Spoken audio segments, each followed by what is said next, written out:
ഇന്ന് സമൂഹൻ്റെ first day സ്കൂളായിരുന്നു കേട്ടോ. കയറി ചെല്ലുമ്പോൾ ടീച്ചർമാർ അവന് മധുരം കൊടുത്ത് സ്വീകരിച്ചു. അതുപോലെ തന്നെ വലിയ ആകാംക്ഷയിലാണ് അവൻ കയറി ചെല്ലുന്നത്. അവൻ്റെ ഫോട്ടോ ഒക്കെ വെച്ചിട്ടുണ്ടായിരുന്നു കേട്ടോ. ബാക്കിയുള്ള കുട്ടികളും വെച്ചിട്ടുണ്ടായിരുന്നു. അവൻ കയറി ചെല്ലുമ്പോൾ അവന് ബലൂൺ കൊടുത്തിരുന്നു.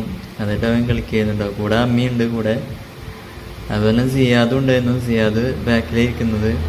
സിയാദിന് എന്താ ആകെ ബലൂണൊക്കെ കിട്ടിയപ്പോൾ എല്ലാവരും ഇങ്ങനെ ശ്രദ്ധിക്കുന്നുണ്ടായിരുന്നു. എന്താ സംഭവം എന്ന് അറിയില്ല. ബലൂൺ വെച്ച് കുറച്ച് നേരം കളിച്ചൊക്കെ ഉണ്ടായിരുന്നു കേട്ടോ. സെമ്മുനും അതുപോലെ ബലൂൺ കിട്ടിയപ്പോൾ ഭയങ്കര സന്തോഷമായി. അതോടെ കുറേ നേരം കളിച്ചൊക്കെ ചെയ്തു. അതുപോലെ തന്നെ എല്ലാ കുട്ടികളും കൂടിയിട്ട് ഡാൻസും പാട്ടും പരിപാടിയൊക്കെ ഉണ്ടായിരുന്നു കേട്ടോ. ഒരു സിംഗർ വന്നിട്ട് പാട്ടൊക്കെ പാടി, വളരെ മനോഹരമായിട്ട് പാടി. അതുപോലെ സെമ്മുനെ ക്ലാസ്സിലേക്ക് കയറ്റി ടീച്ചർ. അതിൻ്റെ കൂടെ തന്നെ സിയാദും കയറിയിരുന്നു കേട്ടോ. അവന് ഭയങ്കര ആഗ്രഹമായിരുന്നു കയറിയിരിക്കണം എന്നുള്ളത്.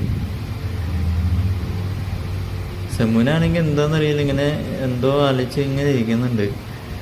അപ്പോൾ ടീച്ചറും അതിൻ്റെ പേരൊക്കെ വിളിച്ചിട്ടോ. ടീച്ചർ വന്നിട്ട് അതിനൊരു സമ്മാനമൊക്കെ കൊടുത്തു. അപ്പോൾ ഇത് എന്താണെന്നറിയാൻ വേണ്ടി മറ്റുള്ള കുട്ടികൾക്ക് കിട്ടിയോന്നറിയാൻ നോക്കുന്നുണ്ടായിരുന്നു. അങ്ങനെ ഞങ്ങൾ പുറത്തിറങ്ങിയപ്പോഴാണ് കുതിര സവാരി കണ്ടത്. അപ്പോൾ അവന് ആഗ്രഹം കുതിര സവാരി, കുതിരയുടെ പുറത്തൊന്ന് കയറണമെന്ന്. അങ്ങനെ അവനെ കുതിരപ്പുറത്ത് കയറ്റി. അത് കണ്ടപ്പോൾ സിയാദിനും ആഗ്രഹം, അവനും കയറുന്നുണ്ട്. അപ്പോൾ രണ്ടാളെ ഒരുമിച്ചിരുത്താൻ വെച്ച് രണ്ടാളെ ഒരുമിച്ചിരുത്തി. ഞങ്ങൾ ഫോട്ടോയും വീഡിയോ ഒക്കെ എടുത്ത്. പിന്നെ അവിടെ ചെറിയൊരു പാർക്ക് പോലെ ഉണ്ടായിരുന്നു. അതിലൊക്കെ ഒന്ന് കളിച്ചിട്ടാണ് വീട്ടിലേക്ക് വന്നത്.